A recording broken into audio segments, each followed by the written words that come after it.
It's been a gloomy Thursday. Horrible news coming in the afternoon. Jasprit Bumrah has sustained a stress fracture and he will not be playing. And that means World T20. He will not be playing in the World T20.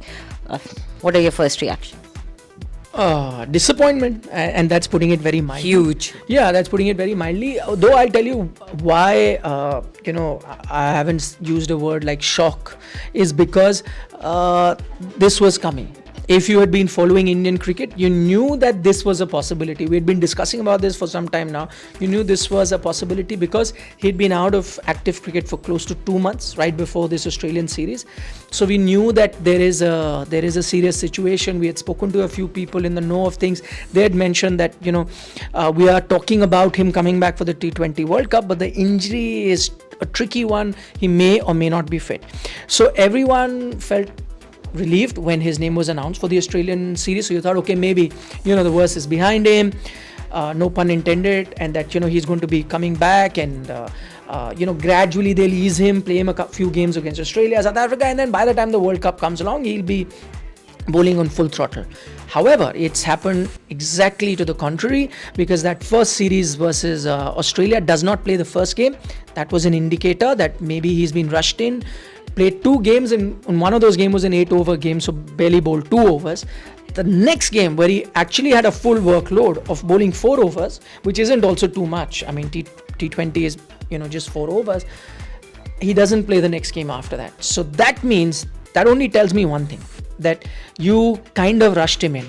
If after bowling about 6 overs, he's unfit now, and it's reached a level of a stress fracture, then you probably rushed him in. Questions need to be asked to the medical team that assessed him, and he was being assessed for a pretty long time at the NCA in Bangalore, and you brought him in. I understand it was a catch-22 situation. You wanted to try him, but I would have erred on the side of caution. Yeah, exactly. And you could have tried him first on the practice grounds. You could have found out how his... They did. That's what I said. He was at the NCA, not playing a game. That kind of a sustained pressure that you expect in a normal game, do you do that during such try and assessments? simulate that. So at the NCA, you try and simulate that. All of that is done. But maybe sometime, you maybe don't give your 100% while you're trying to simulate that. Maybe you're bowling at 80%, 90%. I'm saying, see, whatever, we're not medical experts, but the guys who are there. They paid the big bucks. They're supposed to monitor each player, his workload, and when he's coming from an injury, how to ease him in, and all of that was done. But clearly there were a few shortcomings, because if it's happened after 6 overs, then those are dangerous signs, because that means he hadn't ever recovered from that injury. Now, I have 2 things to say over here. Now, this is going to cost India dearly, not just the country, but also the individual player. I think it's just, I know the player is always excited to get back into the game, and sometimes they might even suppress their injuries and their shortcomings, health shortcomings I'm talking about. But this is quite, I would say, negative for the player as well. Well, it is. See, I mean, he's at the age which is going to be the prime of his career. I understand all that. But see, again, injuries are part and parcel of the game. The player would have definitely... It could have been avoided from, what I'm gathering from what you said. Could have been. I'm saying maybe the only way now, in hindsight, always 2020 vision, maybe because if that fracture has happened after 6 overs, maybe he wasn't fit enough to be playing these series. Maybe the call should have been taken that no, not now, we'll take him to the World Cup. That in itself was a big risk then.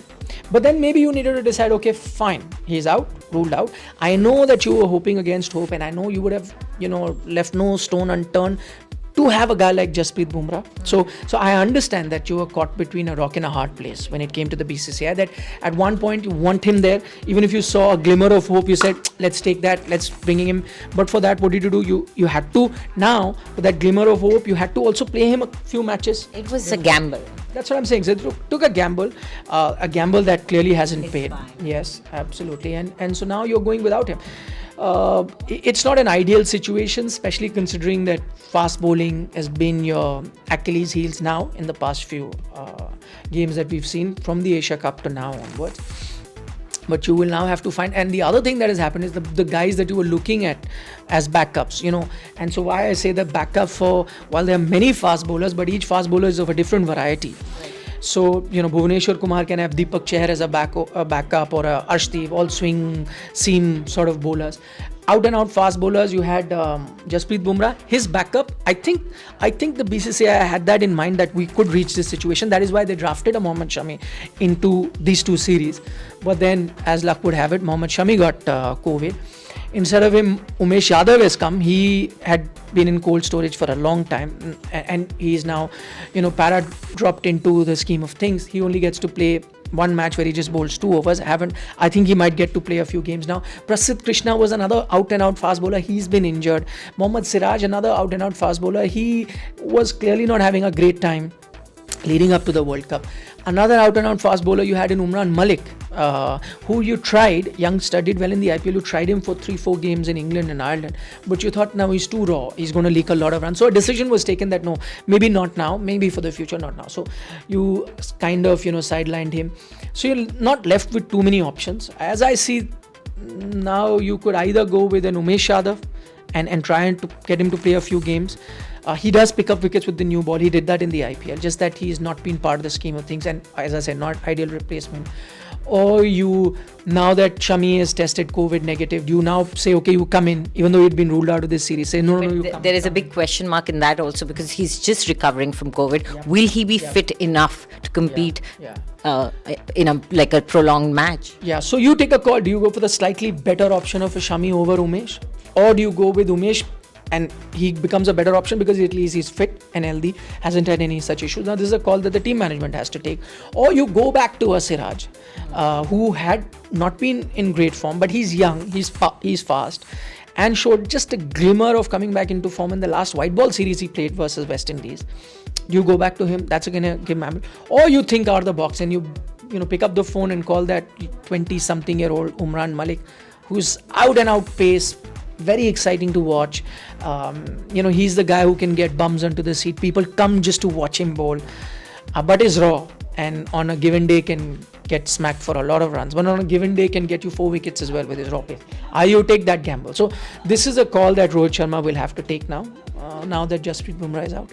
Well, it's not an easy decision. It seems Lady Luck is definitely not favouring Team India. First Ravindra Jadeja, and now Jasprit Bumrah. And Mohammad Shami not being well, so that also added. So he was still a backup. Potpourri of bad luck. Yeah, he was still a backup. I'm saying 2 of your shot members of your 11 who are going to play in that opening game versus Pakistan. Part of the match winners. Few you will count as match winners. Absolutely, 2 of them out. But you're lucky in that regard that Jadeja's replacement has been kind of a like-for-like replacement. Akshar Patel has done outstandingly well. So you're not really missing Jadeja that much. But Jasprit Bumrah, there cannot be any replacement. Unless, as I said, the only one in terms of stature or experience or someone who could do remotely close to what a Jasprit Bumrah does could be a Mohammad Shami. He's done that in the IPL. Last 4-5 seasons of IPL has been in the top 5 wicket takers. I know he can be a bit expensive in the death, but power play with the new ball picks up a lot of wickets. Do you go to him? I don't know. Or you go with a Siraj. Very tough call. I can see so much. Exactly. I can see so much confusion on his face. Yeah. Imagine what the team management is going through right now. What the captain is going through right now. If you ask me, or maybe it's just a question of personality types. I like to take a gamble. I like to do things out of the box. I would go for a young Umran Malik. I'd go to him. He's express pace. He is thrilling to watch, and I'm saying on a given day, if he has the ball in his hand, he could just roll over the opposition. But again, this could either go this way or that way, and then as usual, people are going to be upset. So that can happen with anybody. Exactly, that can happen with anybody. But then people will say you took too much of a risk for a World Cup. Yeah. That's too much of a risk. So the safer option would have been, as I said, ideal situation. If Shami had been fit, he had played a few games. Safer option, you would have gone with him. Umesh also kind of looks like a safe option now, but then get him to play a few games now. Get him to play in Guwahati. So hoping that he will be playing some games and we will see someone coming in and filling Jasprit Bumrah's boots. They're very difficult boots to fill, but somebody has to play that role. And right now, the team management is sort of at a crossroads. They have to take a decision, and this decision would mean that would be the line between winning and losing. But let's see. From our side, best of luck to the team and the management. Well, on that note, we'd just like to remind you that you can tell us what you'd like to watch and comment in the comment section, and also like and subscribe To India Today, your best source for fastest and most reliable news.